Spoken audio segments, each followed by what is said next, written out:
Hey everyone, so for my video this week, we are going to do some stretching. A lot of us have been sitting and working from home more than normal, and so we want to kind of undo all of that sitting, all that tightness in your hip flexors, tightness in your upper back. So we're going to kind of do a little bit of exercises to warm up your core, use your core a little bit more, and then go through some stretches just to kind of undo all of that sitting. So I'm gonna actually start over here. I have to have a list so that I remember all the different exercises that I wrote down. The first exercise we're going to do, the first couple ones we're going to do are just some kind of core activation exercises. So when we're sitting often, we tend to just forget about our core and not use it. And then we stand up and go about our everyday lives. And that's when we tend to have back pain or maybe even some knee pain, hip pain. And so we wanna try to warm up our core a little bit more, use it, make sure we're using it correctly. So we're gonna start with kind of an easier variation of a dead bug. I'm sure many of you have done dead bugs before, but we're gonna start with a little bit easier of a variation. So you wanna lay flat on your back. You wanna try to avoid where you're arching your ribs or your ribs are popping out, so kind of keep those ribs tucked in. And then you wanna bring both knees up to a 90 degree position, so you're at 90-90. And then you can put your arms up. If that's too hard, you can keep them at your side. But we'll put them up for this. And then you're just gonna hold it right here and just holding that 90-90 position. If that feels okay and you feel like your core is working and you want a little bit more of a challenge, you can try just dropping one heel to the ground and back up and then switching, making it more like a dead bug. But you always wanna maintain that tightness in your core. You don't wanna lose it where you're arching your back or anything. You wanna keep it nice and tight. And about 10 each side is good. If you're holding it, you can hold it for about 30 seconds or more. A minute at most is fine. We'll just go a couple more each side. Just trying to warm up those core muscles before we go into some stretching. Let's go one more each side. Perfect. Okay, and then we're gonna go into a plank. I'm sure many of you are pretty familiar with planks. You can choose to do them however you want. I'm gonna show you where they're on your hands, but you can do them on your elbows, whatever you feel comfortable with. We're gonna go up on our hands so we get a little bit more back involved. I'm covered in dog hair. Okay, so coming up to a high plank position. Again, make sure that you're not arching your back. Try to keep your core tight, hands under shoulders, kind of pushing away from the ground a little bit. And again, this isn't meant to be really, really hard, so about 30 seconds should be fine. I'm not counting at all, so we'll just go a couple more seconds. Okay, we're gonna pretend that's 30. Okay, and then we're gonna go into some side planks. So again, this can be done on your knees or it can be done on your feet. I'll show you both so you're familiar with both, but you want your elbow to be right under your shoulder. Knees, if you're gonna do them on your knees, you want them slightly in front of you, so then when you come up in a straight line, nice and tight, so you're not sagging at all. And you should feel that in your side of your body. That's a knee one. If you want to go full side planks, just bring your feet out and then just do a full side plank. 20 seconds, 30 seconds, these are a little bit more challenging, whatever feels comfortable, but do one on that side, and then we'll switch, do them on the other side. So first, you can do it on your knees, here, hold that for a couple seconds, or you can go directly into a side plank where you're feeling the side of your body working. And you might feel it in your shoulders as well. It's okay, it's stabilizing. We're gonna pretend that's 20 seconds. Okay, so since I'm on the ground, we're gonna go into one more exercise and then we'll get into some stretching. Many of you might be familiar with this next exercise called the bird dog. You're on all fours, so your knees are right under your hips, hands are under shoulders. You want to kind of press away from the ground a little bit. Neck is not slouching down, so kind of elongate your neck, and then you're just going to reach forward and kick back. And then you'll switch. Reach forward, kick back. And this is kind of a core activation as well. You want to brace so you're not arching your back, keeping your core tight. Switching sides. And for this one, 10 each side is good. It's kind of the golden number, 10 each side. We'll just do a couple more so you can see.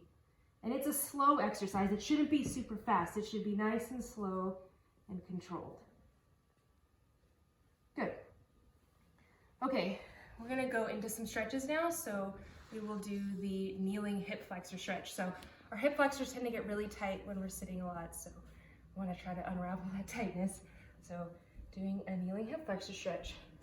I am covered in dog hair. Okay, so kind of like a lunge position, like if you're at the bottom of a lunge, you wanna be about 90 degrees, and then making sure that you're not flared out this way. You wanna make sure that your torso is straight forward.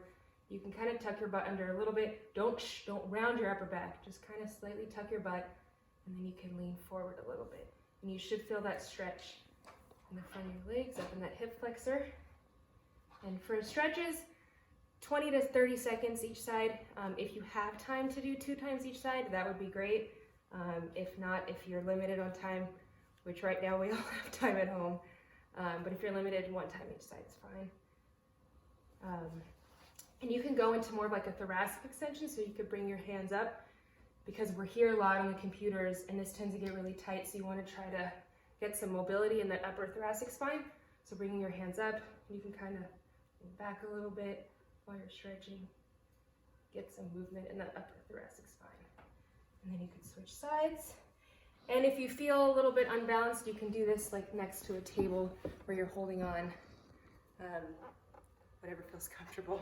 I'll do it here so you can see what it looks like forward. So not turned out this way, straight forward, and then tucking your butt under, so you should feel that. I'm totally not timing this right now. I would recommend keeping a timer close by so you can accurately determine how long each stretch should be. You can add your arms in, kind of lean back. They shouldn't be really far back. Shouldn't be leaning too far back, just a little bit. Here, and back in. Okay. The next one I have for you, we're actually gonna go back down to our sides. So you can be in this position, you can come all the way down, but just grabbing that back foot, the one that's on top, and then just pulling back. It's a quad stretch, so you should feel it in the front of your legs. You can bend this knee or straighten it, whatever feels comfortable. And just try not to arch your back, kind of try to keep your core a little bit tighter. And then pull back, and you should feel that stretch in your quad. Again, 20, 30 seconds each side. We'll pretend that's 30. And we'll go to the other side. And if you have dogs at home, you'll be covered by the end of this. I'll do this here so you can see. And you should feel that nice and tight. Okay. Next exercise, let's see, is there anything else on the ground? Oh yeah, we'll do a hamstring stretch, but we're gonna do an active hamstring stretch, so it means you're gonna be moving while you're doing it. You guys are probably familiar with just holding it here, but I'm gonna have you actually kind of pump your foot in a way. So you want to point your toe, and then you're just gonna bring your foot in and back out. You should really, I'm so tight, so I definitely feel it. You should really feel it in the back of your legs. I would say about 10 each side is good. And again, go to where it feels comfortable on your hamstrings. You don't want to overstretch it, but your body will tell you, like, I can't go any farther. Just do a couple more. I'm shaky at the top because it's so tight. And then we'll switch sides. And you could straighten that other leg or bend it. I'll bend it. This side's tighter.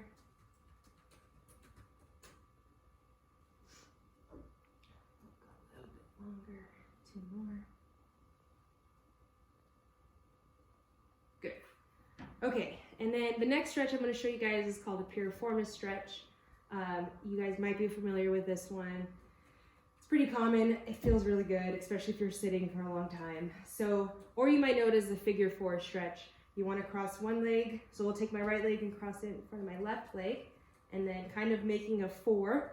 You can stay here if that feels good, then you can grab that left leg and pull in, and you should feel that stretch on the right side of your glute or in that piriformis muscle, which is in that glute area.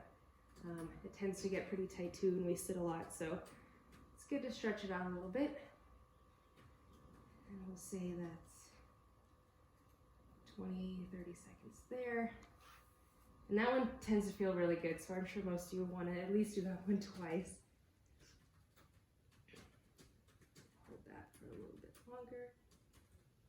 And one side might be a little tighter than the other. That's normal. We tend to be tighter on one side than the other. It just depends on the way that we move or the way that we walk or the way that we sit. Okay. And then got a couple more ones on the ground and another one we're going to use against the wall. This one is called thread the needle. Kind of position myself this way. So we're going to go back onto all fours. Hands are under your shoulders, knees under your hips. And you want to push away from the ground with the hand that's down. So for instance, for the thread the needle this way, this left hand is going to push away from the ground.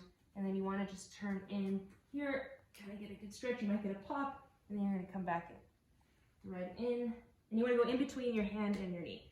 Threading in, you should feel that stretch in that kind of thoracic spine area.